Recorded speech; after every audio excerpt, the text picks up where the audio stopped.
Hello everybody, my name is Nick and welcome to Lode TV. As always, if this is your first time joining us, please go ahead and subscribe to our channel as well as check out Lode.1 to learn more about the project. And for those of you who are joining us for the second part of our interview with the Dollar Vigilante founder Jeff Berwick, welcome back. And without further ado, let's dive in. Now, you touched on this a little bit earlier, but pundits like Max Kaiser are eyeballing 100K mark for Bitcoin. What's your call? In the next run, I've never really said where I think this could go in the next run per se, but I think well beyond where it went in the last run. So the last run it went to 20,000. I'm not like John McAfee. I don't like to put my penis on the line and make price predictions. And of course, Max Kaiser, another good friend of mine, he likes to be very outspoken and bold. I would say that number of 100,000 is very, very, very easily reachable. 50 to 100,000 is almost a no-brainer to me. How much higher than that it goes, I don't know. And of course, there's a lot of other issues. If we have a financial market collapse in the meantime, that could make it even go even higher. It also could drag it down for a period of time as there's a ton of panic.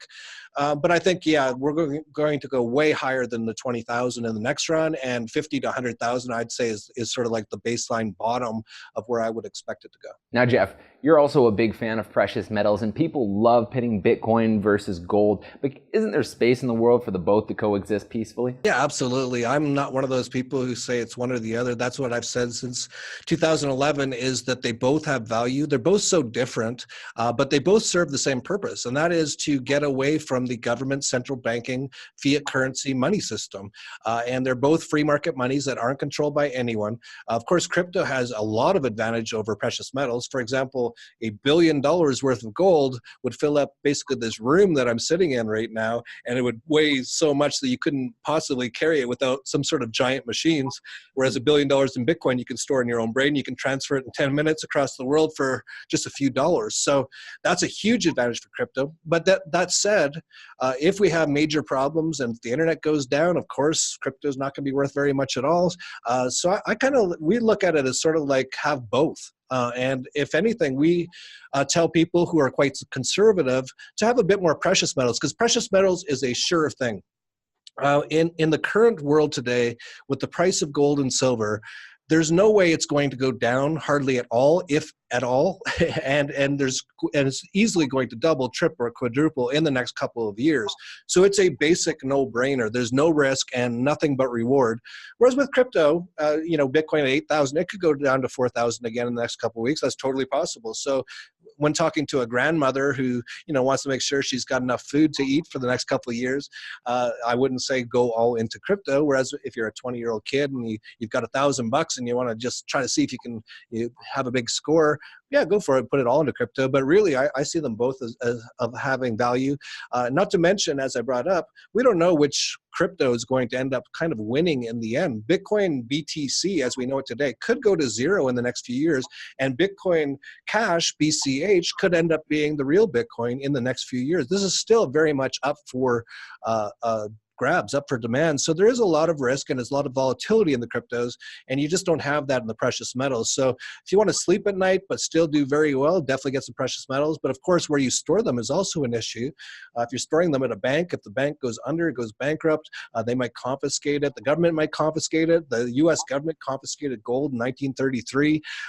Very Masonic sort of a year there, 33, that's their magic number. But in the land of the free, they confiscated gold, and Americans weren't even allowed to own gold from 1933 to 1970s. So there's risk on both sides, but definitely I just say own both, and there's no need to get into a big war between the two.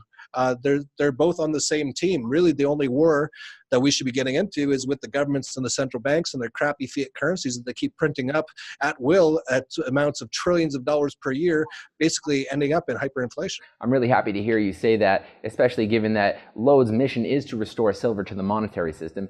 And speaking of silver, what is your take there? Prices have been landlocked and we're far from the highs of 2011. What's it going to take? Yeah, absolutely. I think, the gold silver ratio, it's totally out of whack right now, with silver very undervalued to gold.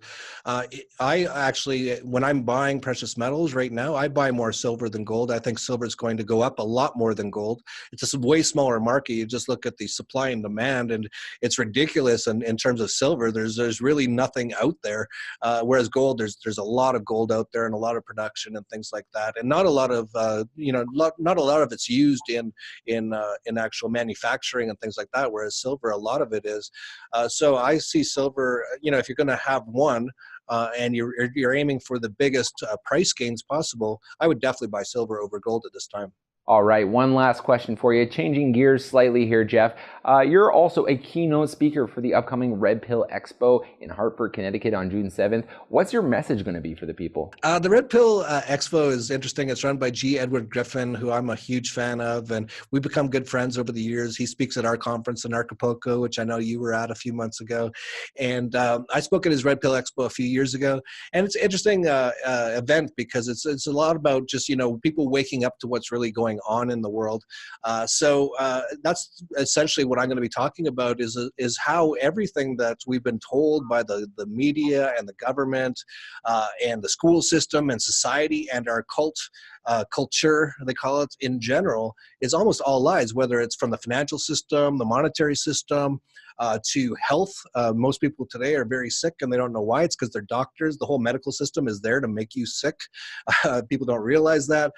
To things like the schooling system, the education system is not there to actually make you learn anything or get you to actually learn. It's to memorize, to make you obedient, to teach you mostly socialism.